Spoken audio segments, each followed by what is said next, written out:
Hello and welcome to the BVB update for August 3rd. I'm Stefan Butzko and in this format I cover Borussia Dortmund news and other shenanigans. And today I want to start with some viewer reactions to yesterday's BVB update that covered Edinson Cavani 2 BVB rumors. And I'm starting with Tapiwa M, who says, thanks for the great coverage as always.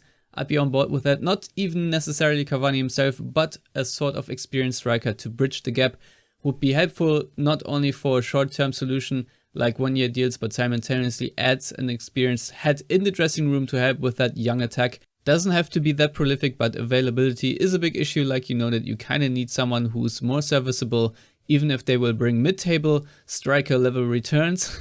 And Fernando Silva says, I would love to see Cavani in Dortmund 10 years ago, lol. And Alex has a reaction as well. It says Cavani would be a great signing on 1/5 of the wage demands.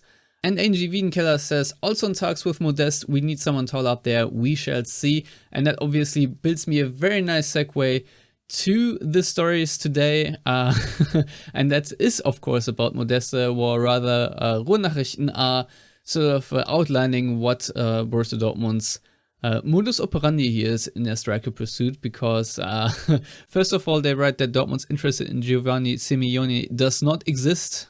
We made it up. We made this one up. It's a made-up tale. It's a total fabrication. It never happened. It never happened. This one was invented by a writer.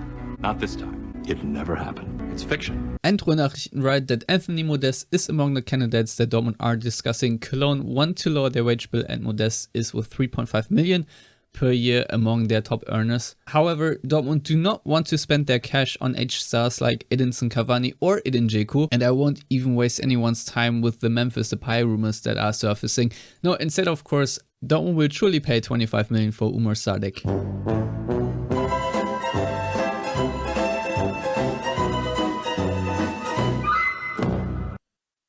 Well, in all honesty, the problem right now is that all the rumors we hear about any striker is agent sourced and not club sourced.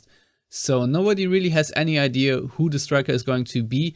But Hans-Joachim Watzke did have a couple of quotes about that today. In an interview with Sportschau that was released today, he said, quote, ideally we would sign a new striker within the next 8 to 10 days, but it's tricky to find a good solution because the options on the market are scarce. Sebastian Aller will be sidelined for an extended period and we can't rest the whole responsibility on Youssoufa Moukokou's 17-year-old shoulders.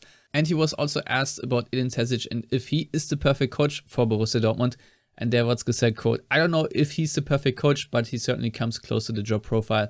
We've known him for years. Edin and I have a very friendly relationship. We live 30 meters apart and see each other relatively often. I know what makes him tick. He's a great coach, but also someone who lives and breathes Borussia Dortmund. He was a scout, a youth coach, co-trainer of the pros. Then he coached himself. Edin is a Dortmund boy. And of course, he was asked whether FC Bayern will become German champions for an 11th time. And there he said, quote, I was in Leipzig. I watched Bayern's performance there. It was impressive offensively, I have to say. They have an unusually good team and have invested an incredible amount of money.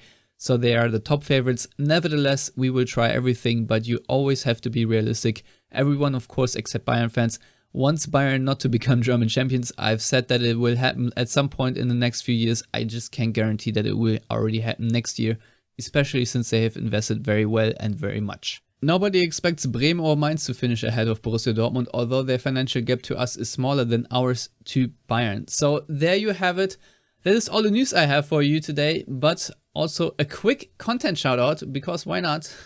Might as well. And that, of course, is first to our own podcast, the Yellow Wall Pod. We have a season preview out for about a week now. We will, of course, record our next episode on Thursday. But until then, you can also read on fearthewall.com about why Marius Wolf is Borussia Dortmund's secret weapon. Certainly a good read. And if you do not want to wait until Thursday, for a Borussia Dortmund podcast episode, check out the BVB podcast, because we, of course, are not the only podcast that covers Borussia Dortmund, and they are still relatively new. It's episode 26. We're on like 400, what was it? 21. So a bit of a head start there. But of course, our friend Adam Dorowski is also a guest there. And as you can see, I'm going to be on their show next week. So who knows whether there will be an episode 28. We shall see, but yeah, as always, thank you for watching. This is all I have for you today. Please like, comment, subscribe, do all the good stuff, and I'll see you next time. Goodbye.